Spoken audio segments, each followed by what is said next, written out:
I froze when I saw my wife pull out another man's chair at the company couple's dinner, unaware that I was there, just a few feet away, watching.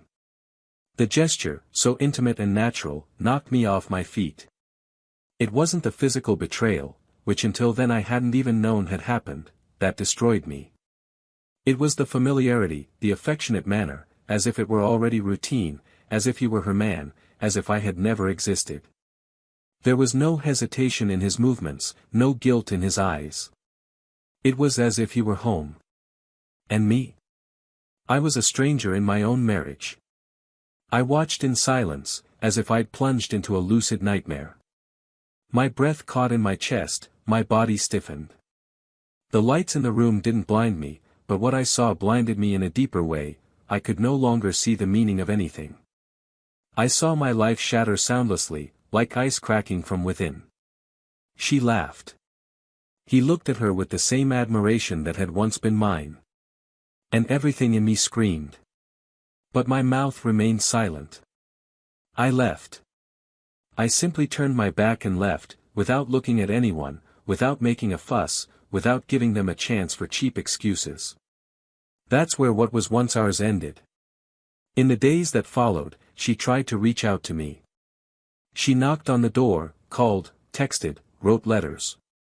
Her words seemed desperate, begging for a chance to explain. But there was no more room for explanations. The truth wasn't in words. It had already been expressed in her gesture, in the way she touched his arm when she laughed, how she gently corrected him, how she looked at him with the tenderness that had once been mine. The betrayal had already been written on her body, in her gaze, in her absence. Her body said she was gone long before I knew it. And that was what destroyed me. She only discovered I knew when it was too late. When the eyes that once shone for her were dim.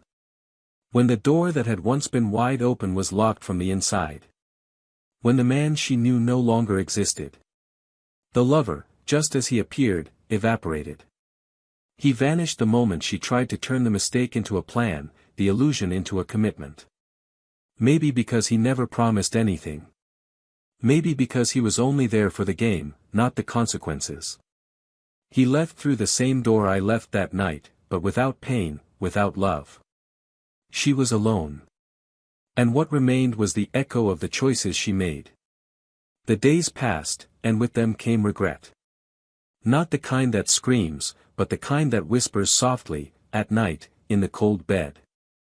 The kind of regret that eats slowly, that makes you revisit every memory as if you could go back in time and tear out your own mistake with your own hands.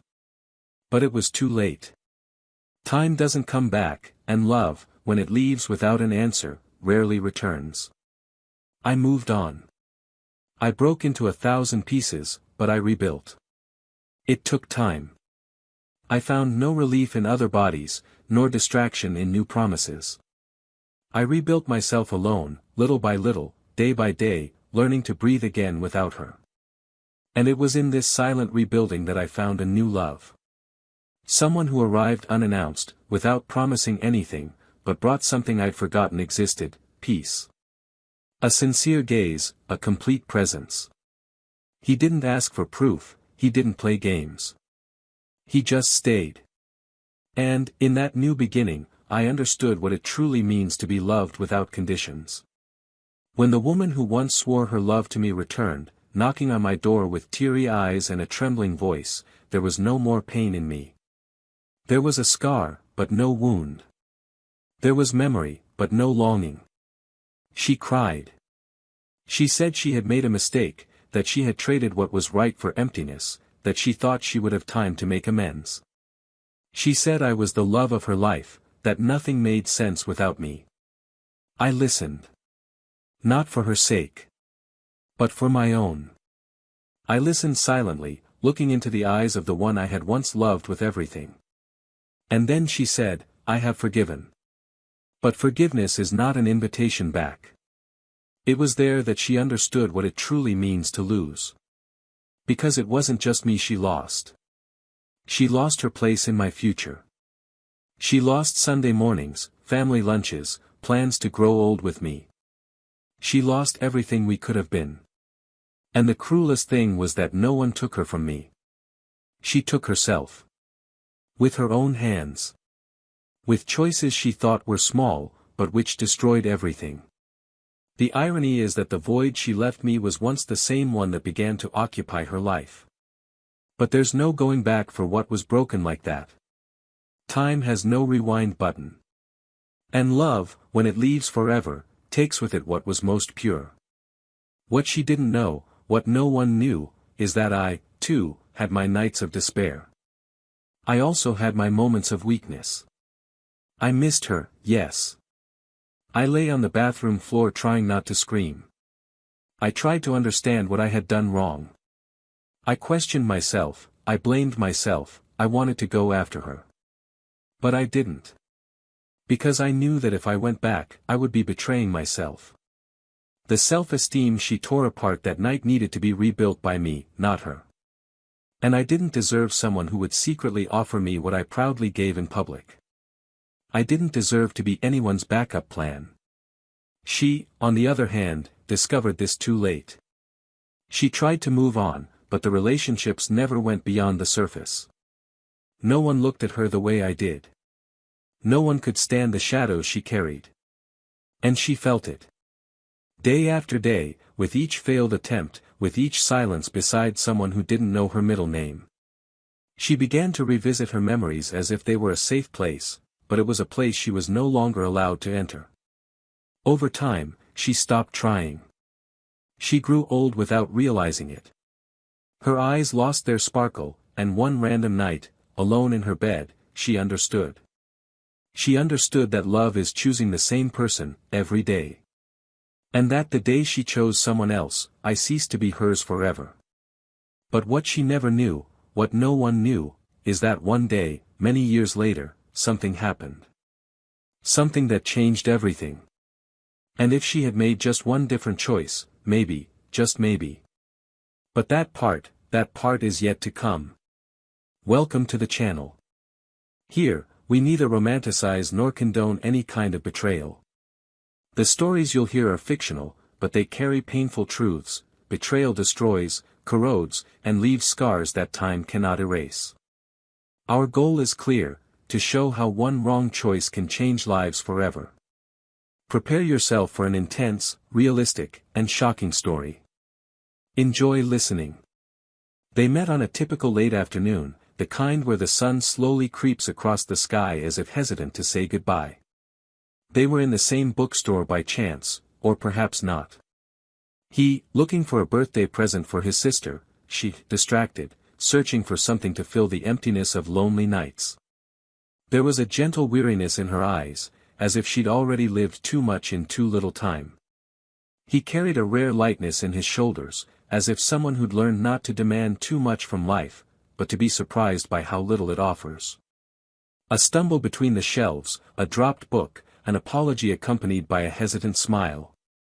And in that instant, something formed between them, silent but dense, like an invisible thread stitching together two worlds that had never before touched. Her name was Laura. He, Daniel. Laura was 29, a marketing analyst, and had lived alone since she was 22. She came from a family that always valued autonomy, but this independence, over time, took its toll.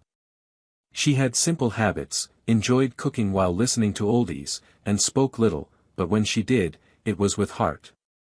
Her previous relationships had been short and intense, with men who admired her but didn't know how to stay. And this left her with a silent wound, a doubt that slowly crept in, would anyone really stay? Daniel was 33, a project manager at a technology company. He lived in a small, organized apartment where everything had its place. He was calm but observant. He didn't talk about himself easily, but he listened with a kind of attention that made anyone feel seen. He had a discreet romantic past, an ex-girlfriend who had moved to another country, and since then, he'd decided he would no longer pursue anything that didn't want to last. Their beginning was silent, like waves that arrive slowly before a storm. There were Saturday coffees, unhurried walks, long conversations that never wanted to end. They knew each other's worlds carefully, unhurried to invade, just respectfully touching the edges. Laura was captivated by the way Daniel held the steering wheel firmly and watched the traffic patiently. Daniel lost himself in the way Laura described her dreams, in detail, as if each already had a designated place on life's shelf. In the first month, everything was discovery. In the third, habit. In the sixth, home. Not the physical home, but the concept. The feeling of returning to someone, of being expected. Their routine was built with small rituals. He made breakfast on Sundays, she organized the week schedule with colorful post-its stuck to the fridge. He knew the days she needed silence. She knew when he wanted to talk, even if he said everything was fine. They were partners. They argued rarely, but when they did, it was intense. Both had strong personalities, but they cultivated care. They knew how to apologize. They learned to admit when they were wrong. And this maturity made everything stronger. Close friends said they worked well together, but outsiders didn't know about the late nights spent resolving differences, the insecurities that arose out of nowhere, the unexplained jealousies that, occasionally, scratched the peace they'd built so hard. But they persisted. Because, deep down, they knew that finding someone who stays is rare. And when you do, it's worth trying. After 2 years together, they decided to live in the same apartment. It was a smooth move, filled with boxes marked with words like our books, our mugs, our mess. The word our took over the house, their routine, their plans. They began saving money for an international trip, considered adopting a dog, and talked, in a lighter tone, about having children. Everything seemed to follow a natural course, as if love, once planted, grew on its own. But not everything that grows truly blossoms. Over time, the small absences began. Meetings that dragged on too long, vacant glances at dinner, conversations interrupted by notifications. Nothing alarming. Just subtle signs that something was beginning to shift. Daniel, always so present, began to have longer days at work. He arrived tired, responding in monosyllables. Laura, on the other hand, immersed herself in courses and side projects, trying to rediscover herself within her own life. It was as if, without realizing it, each was building their own world, where the other was no longer a protagonist, just a supporting character. They still slept together, still laughed, still hugged. But there was a distance neither dared to name. One Friday night, he arrived late to find Laura asleep on the couch, her laptop on her lap and a cup of tea forgotten on the coffee table. He sat beside her, watching her breathing calmly, and for a moment, wondered when they had stopped truly talking. There had been no breakup, no explosion, no fight to mark the breakup. Instead, there had been a buildup of silence. A slow-motion distancing. And despite this, there was still affection. There was still respect. The love hadn't ended. But it wasn't intact either. Laura understood too. And instead of confronting him, he adapted. He tried to fill the empty spaces with more work, more tasks, more occupations. He started dressing up more to go out, reconnected with old contacts, and started having lunch with coworkers. She wanted to feel alive, noticed. Not because Daniel no longer looked at her, but because she could no longer see herself through his eyes. They began to live in parallel, like two lines that, though close, no longer touched. And at the same time, there were still signs of love everywhere, in the souvenirs hanging on the walls, in the lovingly prepared favorite dishes, in the messages left on the mirror on difficult days. But love, no matter how strong, cannot survive alone. It needs presence, renewal, choice. Every day. The truth is, no one realizes the exact moment they begin to lose each other. Everything happens in fragments. A half-hearted okay. A good night without a kiss. A let me know when you get home that's no longer said. And it was in this silent rhythm that the bond between them began to weaken. Not for lack of love, but for lack of presence. And perhaps also for pride. Because love is also recognizing that something is wrong and having the courage to talk about it. But they remained silent. Afraid of disturbing. Of provoking. Of hearing something they didn't want to hear. Even so, from the outside, they seemed like the ideal couple.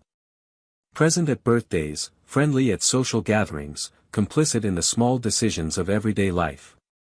But at home, when the guests left and the silence returned, there was a longing in their eyes that no one saw. A longing for a time when everything was lighter. For a time when they laughed at anything. For a time when they looked at each other as if they were all they needed. That time still lived in their memories. But it no longer lived in the present. Daniel, distant as he was, still tried. He felt something slipping through his fingers, but he didn't know how to hold on. He thought giving space was the best way to respect it. He didn't know that space would become an abyss. Lara, for her part, felt something was about to change, but she couldn't tell if it was in herself or in the other person. She missed being desired, admired, chosen every day. And worst of all, she no longer felt needed. And this feeling of being nothing more than a replaceable part slowly eroded her confidence. There was still love, yes. But a tired love, one that carried more memories than plans. And perhaps that was the root of the silent pain, knowing you still love each other, but no longer able to find the way back. They were side by side, but each lost within themselves. And somewhere along that path, between routine and absence, between silence and pride, something began to break. What happened next, what would shatter once and for all what was still holding together with effort, had yet to be revealed. But it was already being constructed. In every small choice. In every renunciation of dialogue. In every averted glance. In every forgotten gesture. And the story, like so many others, was heading toward a point of no return. Even if neither of them knew it yet. In the months following Daniel and Lara's change in routine, the couple's life took on a more mechanical tone, automated by commitments, deadlines, busy schedules, and a silence that only grew louder, even with the house filled with two people. Complicity was replaced by a cordial coexistence, and the days stacked up like pages on a calendar that offered no pause for reflection. She would wake up early, get ready carefully, and spray his favorite perfume, but he no longer noticed. He would come home late, tired-faced, seeking refuge in the television or in household chores, as if the mere thought of talking were exhausting. There was kindness, there was still affection, but they were becoming two strangers living under the same roof. Lara began to hang out more with her coworkers. Initially, it was casual dinners after long meetings, quick coffees, lunches outside the office. In the beginning, she would tell Daniel everything, comment on their conversations, laugh at situations, and try to share. But over time, she noticed that he listened out of obligation, that his attention was partial, and he often didn't even remember what she'd said the day before. So she stopped telling him. She kept it to herself. And it was in that quiet, internal space that something began to change. One of her colleagues, Andre, began to stand out from the rest. He was kind, witty, attentive. And, above all, present. He commented on details she hadn't even realized she'd mentioned, praised her work sincerely, and laughed heartily at her jokes.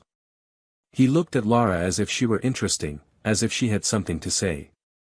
And she, so hungry to be heard, began to let herself be drawn in. It wasn't sudden. No betrayal begins abruptly. First came the lingering glances, then the conversations that extended beyond work hours, the out-of-context text exchanges, the discreet compliments, the unintentional touches. Lara knew she was crossing a line, but she justified it to herself as harmless, as an escape, as a relief from the loneliness she felt within her own relationship. And the further Daniel withdrew, the closer Andre grew.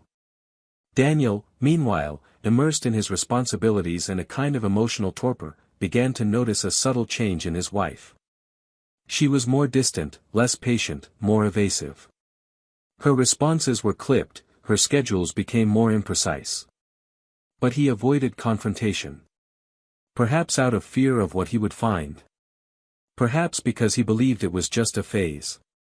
He tried to compensate with isolated gestures, flowers on a random Wednesday, an impromptu dinner, a note left on the mirror.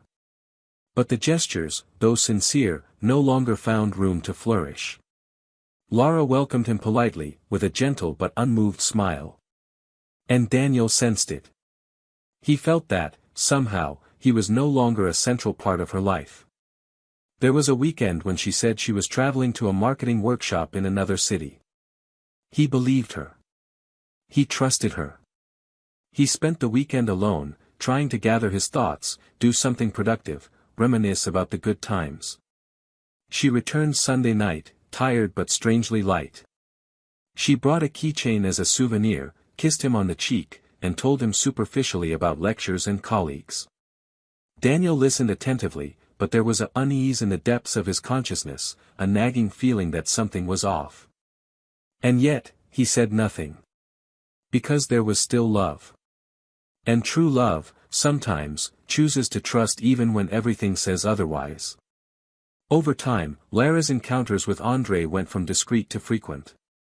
They began sneaking out, inventing meetings, extending happy hours. Physical contact happened naturally, as if it were the result of something emotionally consummated long before.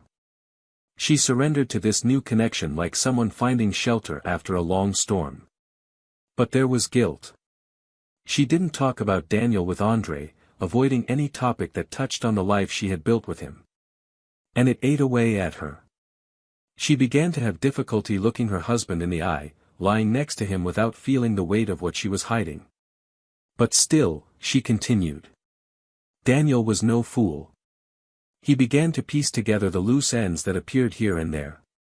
Different smells, delays without plausible explanation, emotional distances that could no longer be ignored.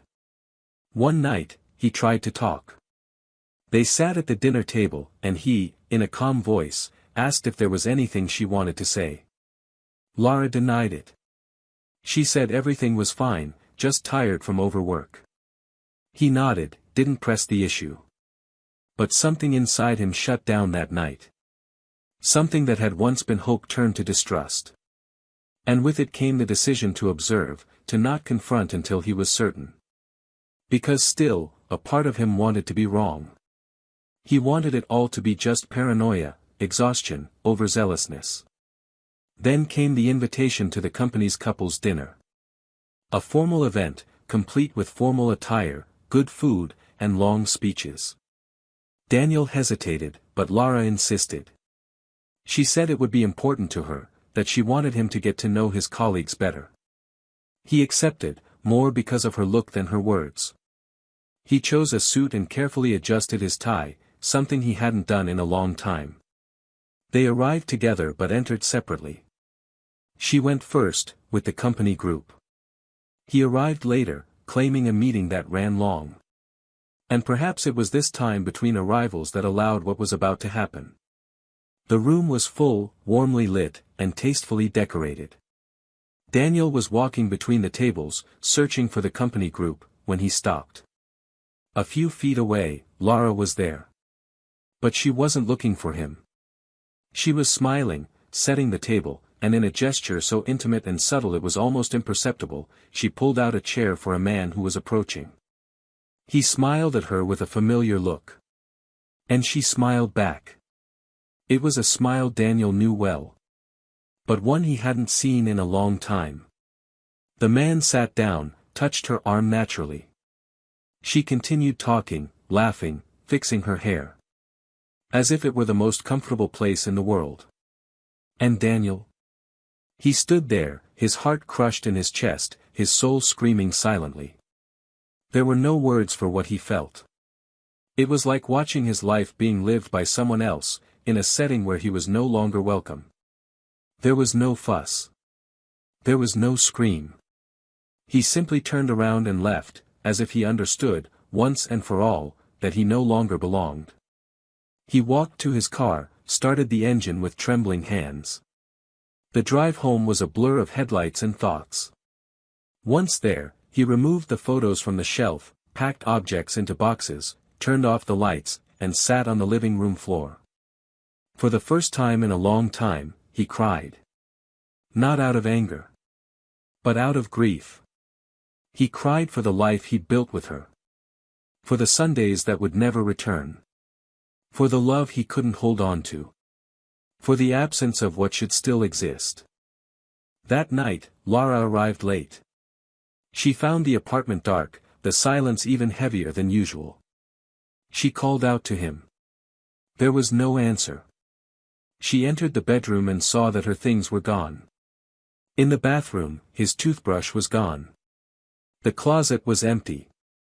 On the bed sat a single box filled with old letters, mementos, small objects that told a story that was now officially over. There was no note. There was no explanation. Just emptiness. And it was in this emptiness that she realized something much greater had been lost. And what she didn't yet know was that what came next would be even more devastating. Because the true weight of the choices we make isn't revealed immediately.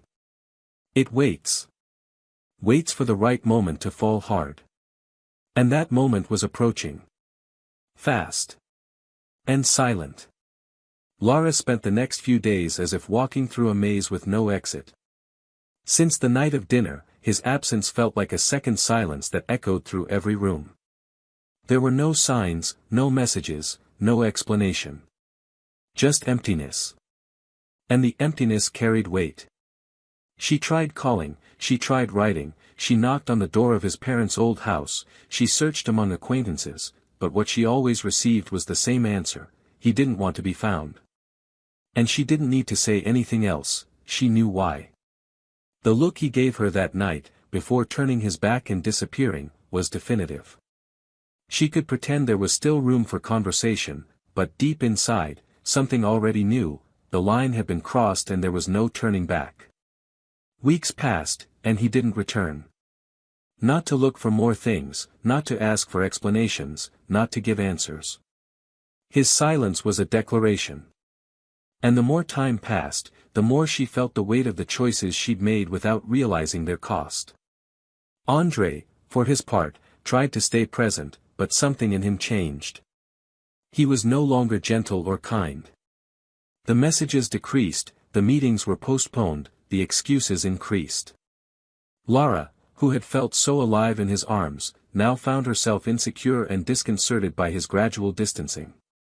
It didn't take long for her to understand that what had seemed intense was just a temporary reflex. She tried to force meetings, tried to talk, tried to salvage something that might never have been real. And one morning, when she texted him to say she missed him, she received a simple reply: "I think we should take a break." There was no fight, no goodbye. He simply disappeared. And that's when she truly fell apart. It was as if she'd woken from a trance. She looked around and everything was devastated. The home she'd built was gone. The man who loved her was gone. And the other man, the one she thought was her escape, left her without even a backward glance. For the first time in a long time, Lara had nowhere to run. Daniel's silence wasn't just absence, it was a wall. And the more she tried to break through it, the more she understood she was on the outside, with no way back. She spent weeks reliving every scene, every conversation, trying to pinpoint the exact moment she lost everything. And the truth was cruel: she didn't lose, she gave it away. With her own hands, without realizing that what seemed harmless was destructive. Daniel's life, on the other hand, took an unexpectedly calm turn. He decided to distance himself from everything. He took vacations, traveled to places he'd never been before, and developed the habit of walking alone in the late afternoons, listening to old songs that had once soothed his feelings. At first, he carried a dull ache, a kind of wound that doesn't bleed but throbs inside. He didn't talk to anyone about what happened, simply allowing time to do what it knows best: move on. It was during one of these solitary walks that he met Camila. A woman with a discreet smile and eyes that demanded nothing. She didn't want to heal anything in him, didn't want to fill gaps. She just wanted to walk together. They began meeting casually, talking about books, movies, politics, and childhood. She didn't ask invasive questions, didn't demand answers he wasn't yet ready to give. And that was precisely what allowed him to open up again, little by little, without fear. Months later, Laura discovered by chance that he was with someone else. A mutual friend commented, unaware of the weight of those words. She said he seemed fine, lighter, more whole. Laura smiled politely, but the pain came with a vengeance. She returned home and cried. Not out of jealousy, but because she realized she had been forgotten. That the man who had loved her intensely was now smiling with someone else. And then, overcome by a mixture of guilt and a need for redemption, she decided to try one last conversation. Not to ask for his return, but to understand. She needed to hear from his lips what he never said. She needed to know if, somewhere, there was still room for forgiveness. She sent a simple, unemotional message, "Can you meet me? I just want to talk. One last time." He replied 3 days later, Saturday. At 10 a.m. At the same cafe. The same cafe where they first met. When she arrived, he was already there, sitting at the corner table, reading a book. He was different. His gaze was more serene, his body lighter. She sat quietly, ordered a coffee, looked at him as if asking permission to speak, and then began. She said she knew she had made a mistake, that she wasn't there to justify it, but to own up. That she had lost herself, that she had confused attention with affection, that she had made the wrong choice. She apologized, not for what he saw, but for everything he didn't, for the times she had lied, for the hidden conversations, for the feelings she had denied. He listened calmly, without interrupting. When she finished, he simply said, "I've waited a long time to hear this. And now that I have, I understand I was right to leave." She nodded. Her eyes were teary, but her face was firm. She was ready to accept. But then, before they said goodbye, she asked, "Did you love me until the end?" He looked at her for a long moment. Then he said, "I loved you more than I should have. And that's why I had to go. Because if I stayed, I would have destroyed myself." She closed her eyes for a moment. And when she opened them, something in them had changed. A mixture of pain, understanding, and something else, something he didn't immediately understand. Days later, she left a letter at the entrance of his building. It was short. A thank you for the conversation, for the silence, for the dignity with which he treated her, even after everything. But there was a passage that completely paralyzed him. "I spent years trying to reconnect with other people. And every time, your name came up. Not out of guilt. But because no one has ever loved me like you. And no one ever will." He read it silently, closed his eyes, and felt a lump in his throat. It wasn't anger, nor resentment. It was pity. Because she understood too late. But the real turning point would come weeks later. Daniel was with Camila, on a random late afternoon, when he received a message from an unknown number. It was a video. No captions, no context. He hesitated to open it, but something compelled him. When he pressed play, he saw Laura, alone, sitting in front of a camera, visibly shaken. She began by saying she needed to tell him something she'd been keeping inside for a long time, something no one knew. She talked about the time she spent after the breakup trying to make sense of it, trying to understand why she destroyed the most beautiful thing in her life. And then, with a choked voice, she confessed that throughout their relationship, Daniel never knew, but there was more. Much more. She said that, some time before the betrayal, when things between them began to cool, she considered breaking up. But she didn't have the courage. And in that period of doubt, she started going out alone, visiting places she used to go with him.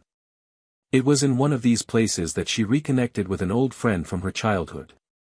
Someone with whom she'd always had an unresolved connection. They'd started seeing each other in secret, long before Andre came along. And she confessed, with tears in her eyes, that the first kiss she'd betrayed Daniel with wasn't with her coworker. It was with that friend, months earlier. She said she never told him because she thought she could erase it, that by convincing herself it meant nothing, she could save what they still had. But that was the beginning of everything. That's where she lost herself. She said she didn't have the courage to confess when there was still time, and when she saw him leaving after dinner, she knew it was too late. Daniel stood motionless before the screen. The words echoed like gunshots. Not out of anger, but because she had buried something within him that he thought was already resolved. She hadn't betrayed him once. She had betrayed him twice. And the first time, she had hidden it completely. By choice. By cowardice. And that hurt more than the act itself. It was the certainty that, even when she pretended to love, she was lying. He hung up his phone, looked at Camila, and, for the first time since, wept silently. But not for Laura. He wept for himself. For the innocence of those who believe until the end. For the kindness of those who give everything and receive fragments. For the pain of knowing they loved themselves more than they were loved. And as the video ended with her face covered in tears and the confession hanging in the air, he just understood, with the clarity of a thunderclap, everything he experienced with her was real, but only on his part. Daniel didn't reply to the message. He didn't call, he didn't write, he didn't ask for an explanation. Not because I was indifferent, but because, at that moment, any response would have been a scream. And he didn't want to scream anymore. He wanted silence. He wanted to protect what still existed entirely within him. He saved the video in a hidden folder on his phone, not because of the content, but because he didn't know if he could bear to watch it a second time. I couldn't understand why she decided to reveal this now. Perhaps she thought that by opening up, she would alleviate her own guilt. Perhaps you expected him to recognize courage where there was only belated cowardice. But for him, every second of that video was another shovel of dirt on the past. It was a final farewell. Not to the woman he once loved, but to the idea he still had of their shared experience. Watching the confession, what died wasn't the feeling, that had already been buried, what completely vanished was the doubt.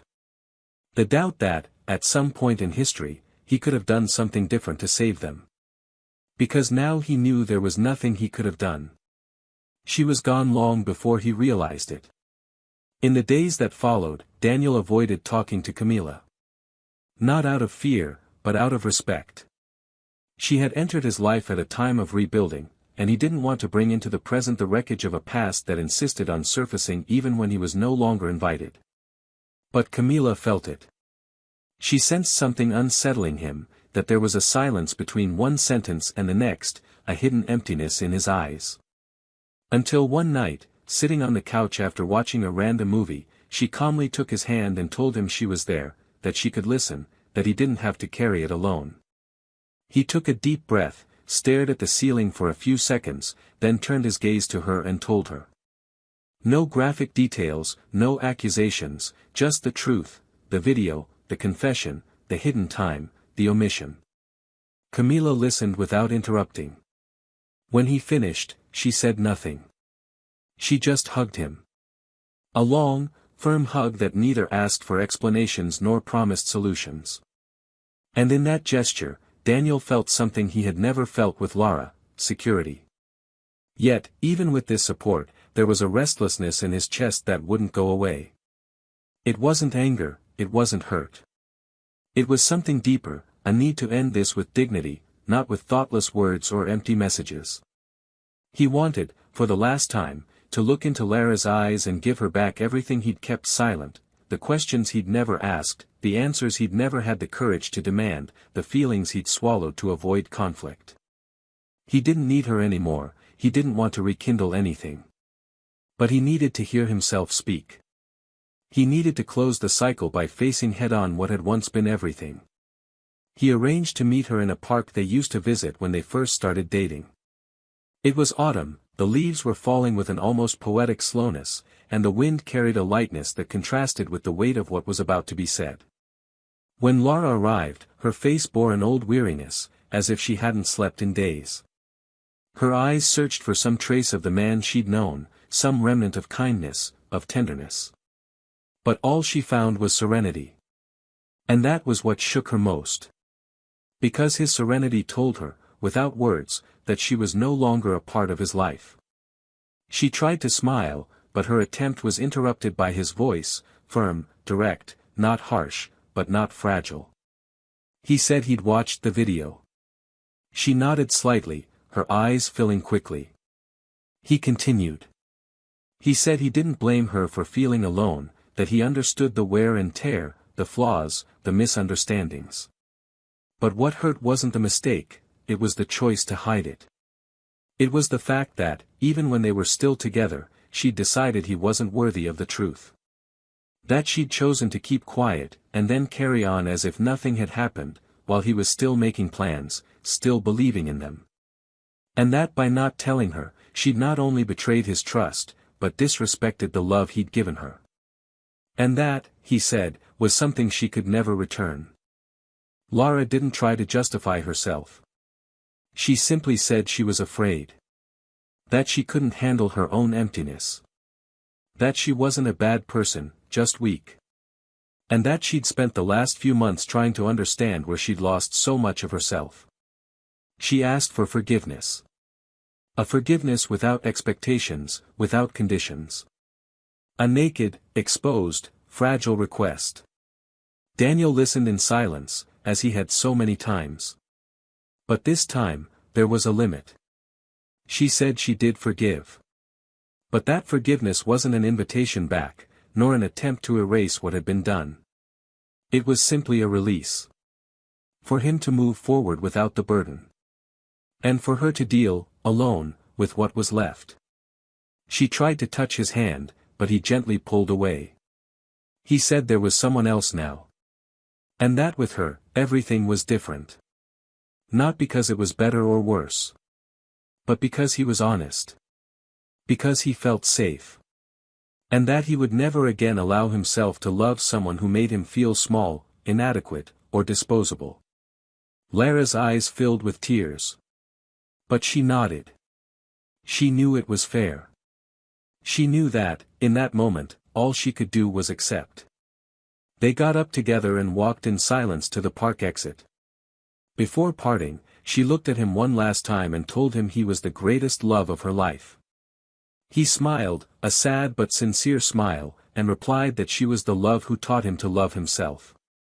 And then they said goodbye. No kiss. No hug. Just a wave. Final. In the days that followed, Daniel delved deeper into his relationship with Camila. For the first time in years, he felt whole. Not because someone completed him, but because he had redeemed himself. The days with her were light, but not superficial. They laughed, planned trips, discussed ideas, shared silences. And in those silences, there was presence. There was no more fear. There was no longer a need to monitor gestures, to interpret words. With Camila, he could simply be. And that was what he had always wanted. Someone who would see him not as a temporary choice, but as a destiny chosen every day. Lara, on the other hand, began to live in memories. He tried to move on, but every new face was a comparison. Every encounter, an absence. He returned to the places they'd frequented, read old letters, and reviewed photos with painful frequency. But what hurt her most was the certainty that, if she could go back in time, she would have done everything differently. Not for him. But for her. Because she'd understood, too late, that the love she'd had was one of those that never comes again. And that when something like that is lost, all that remains is the echo. And it was in this echo that she began to live. An echo of a love she failed to nurture. An echo of the choices she made trying to fill the hole that only the truth could have filled. An echo of the absence of everything that was once real. Meanwhile, Daniel, on a clear morning, beside Camila, looked up at the sky and silently gave thanks. For the pain that forced him to change. For the fall that forced him to rise differently. And, above all, for having understood that true love begins when we learn not to beg for crumbs of presents, but to demand the value we deserve. And he never forgot that value. There was a strange calm in the weeks that followed their last conversation. Not a calm of relief, but a kind of silence laden with everything that had been said and, most importantly, everything that would never be said again. It was as if the world had rearranged itself around what had once been chaos, as if each piece had returned to its place, but in a new configuration. Nothing would be the same again, and yet, everything seemed exactly where it should be. Daniel began to wake up differently. No longer with that heaviness in his chest that had been with him for months, nor with the anxiety of checking his phone, fearing or waiting for a message that would knock him off balance. He woke with lightness, with a peace that came not from the absence of pain, but from the certainty of having weathered the storm without losing what mattered most, himself. Camila, sensitive as she was, never asked for details of Daniel's pain, but she understood its depth. There was a maturity in her that was not confused with coldness. She knew how to wait, knew how to give space. She knew that true love doesn't compete with ghosts, it only asserts itself through presence, patience, and continuity. And Daniel, in turn, knew how to recognize the value of this. He began to allow love to be born again, unhurriedly, without the euphoria of first encounters, but with the calm of someone who knows what is rare and doesn't want to waste it. They began to build something new, not on top of what had already been experienced, but side by side. A love without comparisons, without demands, without pressure. A love that grew as they both respected each other's scars and choices. Meanwhile, Lara continued on her path. Not by choice, but because life offered no alternative. After her last encounter with Daniel, she was forced to soberly face the consequences of everything she had done. The pain of losing him no longer came like a raging current, but a constant tide, reminding her every day of what could no longer be. There was no resentment in her memory, but a guilt that settled in like an unwanted guest, difficult to expel. She tried to fill the void with work, with new routines, with books and courses, but there were times when everything lost its meaning. Especially at night, when the distractions ceased and her memory returned with force, as if determined to prevent her from forgetting. And, in a suit, she did not forget. She passed by the places they used to frequent together and felt her body react without warning. A smell, a song, a wall color, anything could be a trigger. There was no erasing memories built on truth. And the cruelest part was knowing that the truth was only on one side. At one point, she tried to reconnect with old friends, seeking some kind of redemption in friendship, a non-judgmental listening ear. But even that was difficult. Many of them knew what had happened. Some looked compassionate, others simply avoided any involvement. It wasn't deliberate punishment. It was simply the natural reaction to someone who broke something so beautiful. Lara came to understand that when you destroy something true, the world doesn't move to protect the one who caused the destruction. It just moves on. And those who stay must find a new place for themselves. Meanwhile, Daniel continued his new life. Weekends with Camila were filled with walks, long conversations, and simple dinners. The relationship was in no rush to prove anything. It was a slow build, based on daily choices. And there was something there he hadn't experienced in a long time, emotional stability. He didn't have to worry about whether she would return, whether her feelings were genuine, or whether he was being compared to someone else. He was loved for who he was, not for what he represented. And that made everything feel more solid. One night, while they were washing the dishes together after dinner, Camila asked if he still felt anything for Lara. The question wasn't an accusation, but an honest attempt to understand where his heart was. Daniel put down the dishcloth, looked into her eyes, and responded with a serenity that came from the depths of his soul. He said that what he felt for Lara was no longer love, nor hate. It was a memory. A memory that carried pain, yes, but that no longer held him back. And that, if there was any emotion left, it was only sadness. Sadness for what could have been, but wasn't. Camila nodded silently. It was the answer she needed to hear. And, more than that, it was confirmation that she was beside a whole man. But Daniel's peace would be tested once again. An unexpected invitation arrived in the mail, a farewell ceremony for a mutual colleague, someone he and Lara had bonded with throughout their relationship. It was a discreet, private event, without formalities. Camila didn't know most of the people involved and, respecting Daniel's previous relationship, suggested he go alone if he felt he should be there. He hesitated, thought for days, but ultimately decided to go. Not for Lara, not for the past, but because part of moving on is also facing our ghosts without allowing them to control us.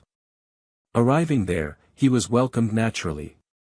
There were smiles, hugs, looks that showed respect. No one brought up the subject of the breakup.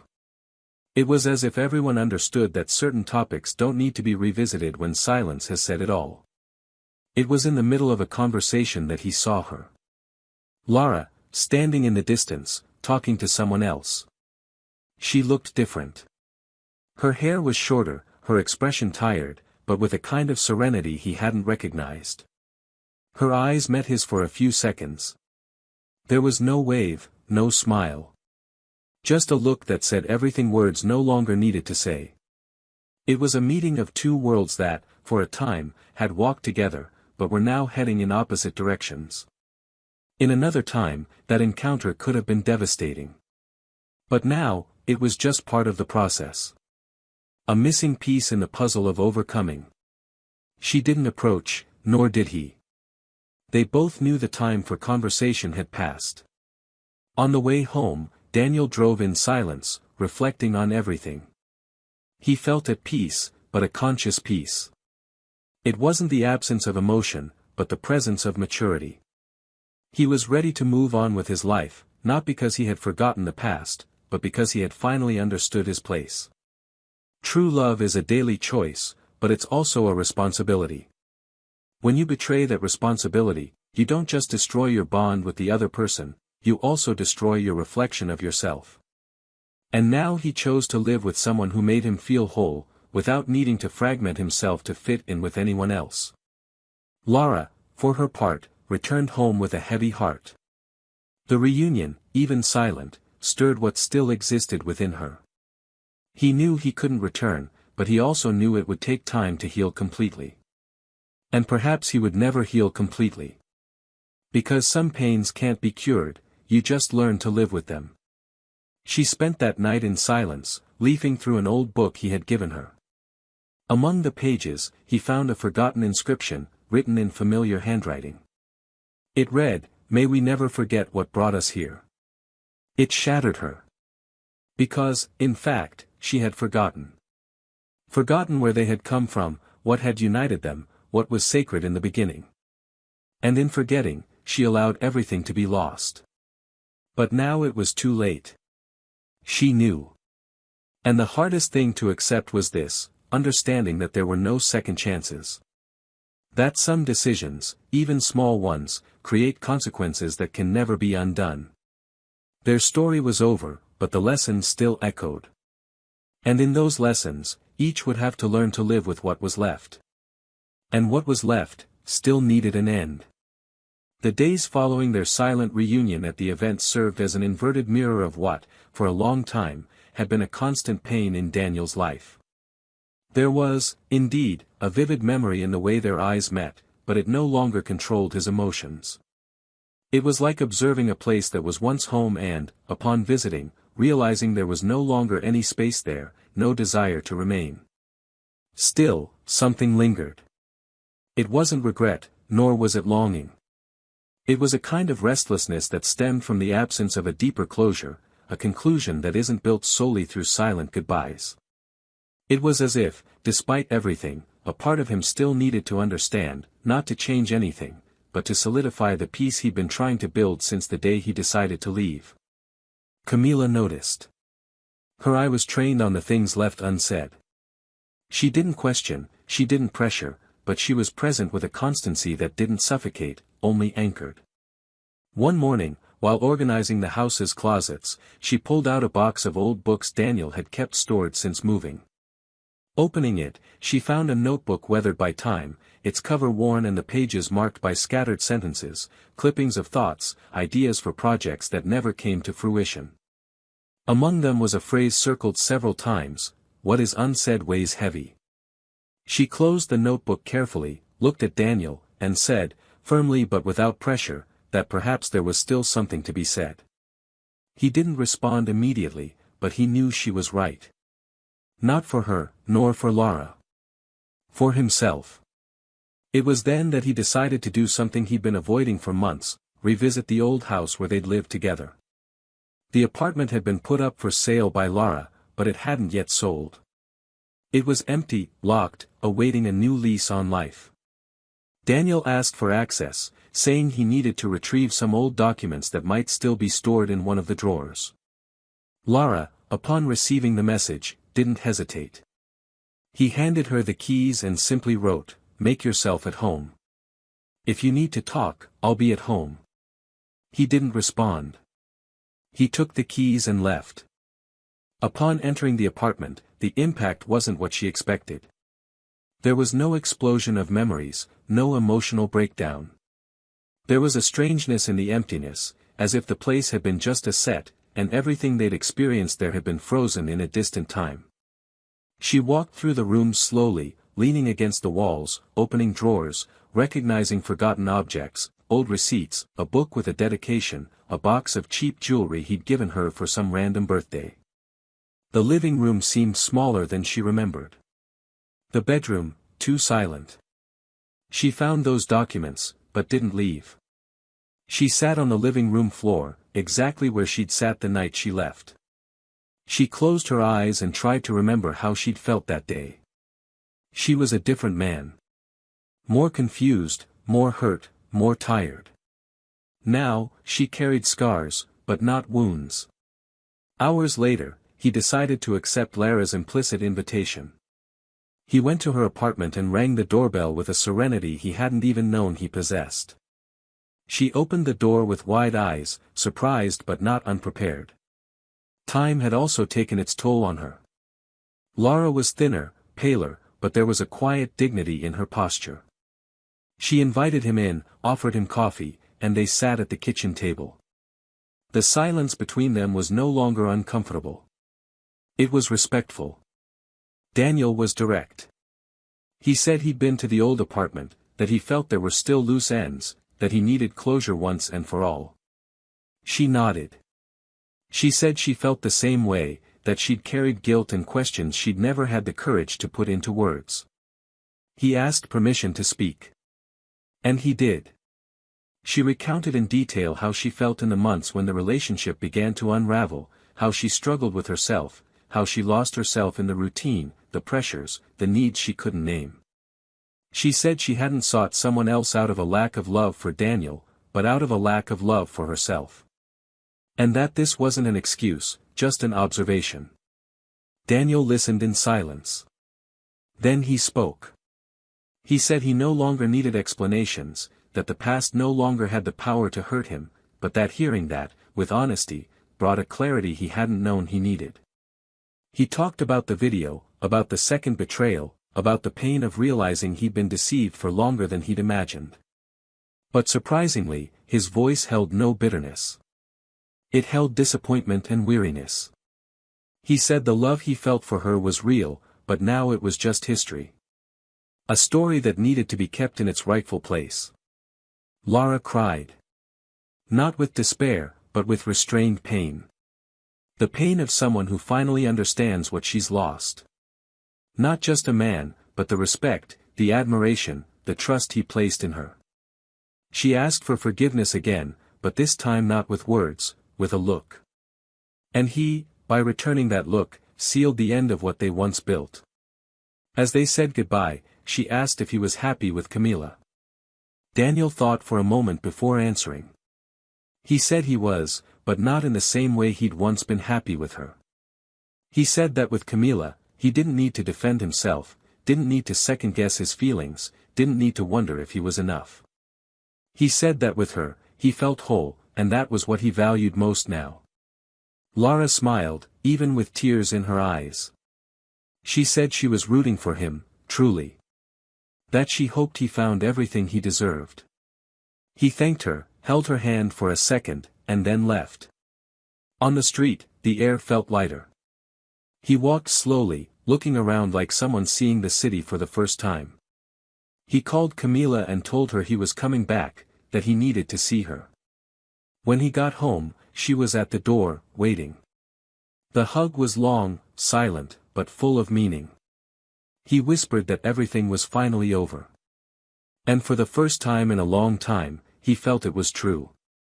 On the other side, Lara returned to the apartment, carefully closed the door, and sat on the living room floor. She remained there for long minutes, staring into space. There was no relief, but there was no torment either. Only the certainty that this was the beginning of a new stage. A lonely, difficult, but necessary stage. She knew that the forgiveness she received didn't erase what she'd done, but rather allowed her to slowly begin rebuilding herself. And that was already a lot. On a shelf in the living room, there was a frame with an old photograph, she and Daniel on a trip, smiling for the camera as if the world were made just for them. She thought about taking it down, but didn't have the courage. That image was no longer pain, it was a lesson. That everything valuable needs to be cared for every day. Because when you lose it, sometimes, it's forever. And their forever had already been sealed. In silence. With dignity. But also with a weight that would never be forgotten. In the end, all that remained were two paths that went in opposite directions, sustained by silences that no longer sought explanation and by memories that, though still pulsing in the corners of his mind, no longer had enough strength to alter the present. Daniel resumed his life with a different intensity, no longer driven by haste or urgency, but by a clarity that only comes when one passes through the abyss and survives. He finally understood that love needs to be cultivated not only on good days, but especially in those times when the other seems distant, when communication fails, when routine weighs more heavily than passion.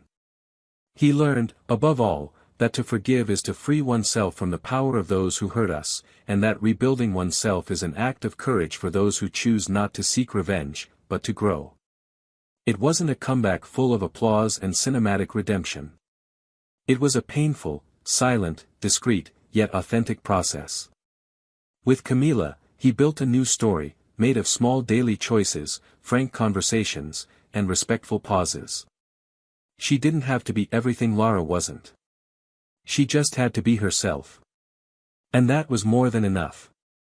Time passed, and in an intimate ceremony, the two were married in a small country house, surrounded by few people, but enveloped by a kind of love that demands no applause.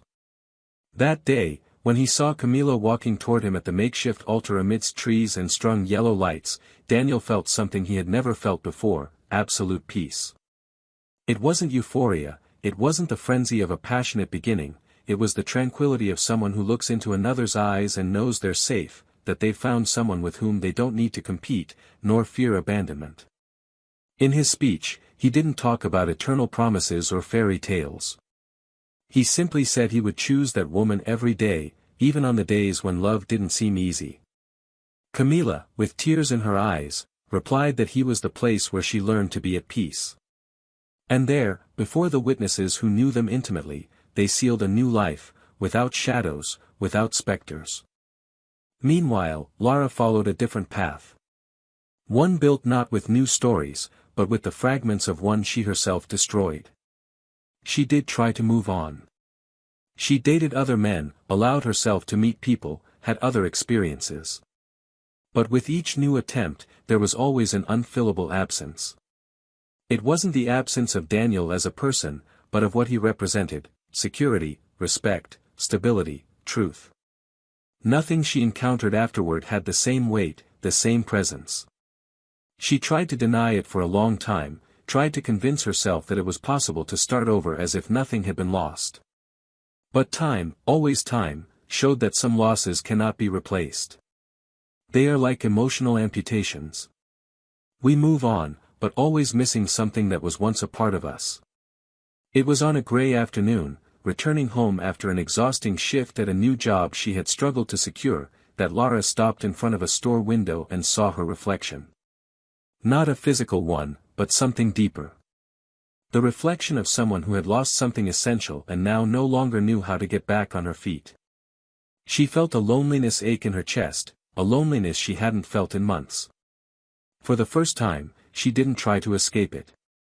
She went home, turned off her cell phone, sat on the living room floor, crossed her arms over her knees, and cried. A long, silent cry, but with the pain of someone who finally understood the true weight of her actions. After that day, she began a true process of reconstruction. Not to please anyone, not in an attempt to recapture the past, but to rediscover the part of herself she had lost long before Daniel left. She began therapy, began writing, sought spiritual help, read about guilt, forgiveness, and self-knowledge. It took time. She fell several times. But little by little, she was able to breathe again. No rush, no shortcuts. He finally understood that it's not enough to regret, you have to accept the consequences. And more than that, learn from them. She no longer attempted contact. Not because she stopped feeling, but because she respected the silence they had both built with such difficulty. There was now a painful maturity in her gaze. He knew Daniel was no longer part of his future. And this was no longer a punishment. It was simply reality. Over time, he stopped looking for what he had lost in others. He began to search within himself for the woman he never knew she was. And even without applause, without witnesses, without grand gestures, Lara began to rebuild her story. A story in which self-love was no longer forgotten in the name of illusions. A story in which she learned that the truth, no matter how harsh, will always be more worthy than any comfortable lie. And so, each went their own way. Daniel, with the peace of someone who knew how to withdraw in time. Lara, with the weight of someone who learned too late the value of choices. And between them, the past remained, a book that was closed, but that will never be forgotten. Because there are stories that shape us, even when they end. Stories that never begin again, but leave lessons for a lifetime. If you've made it this far, please leave your thoughts on this story in the comments. We'd love to hear your thoughts. And if you haven't subscribed to the channel yet, subscribe now to hear more impactful stories like this one. Remember, cheating doesn't just destroy relationships, it destroys trust, love, family, and the future. It doesn't matter if it starts with a flirtation, an innocent message, or a casual encounter, everything built on love demands responsibility. Infidelity may seem like an escape, but it's often a sentence that condemns not only the other person, but also yourself. And there won't always be a second chance. This channel will never support any kind of betrayal. Our purpose is to show, through fiction, the real pain these choices cause. May this story have touched you, made you reflect, and perhaps prevented someone from destroying what can still be saved. Until the next story.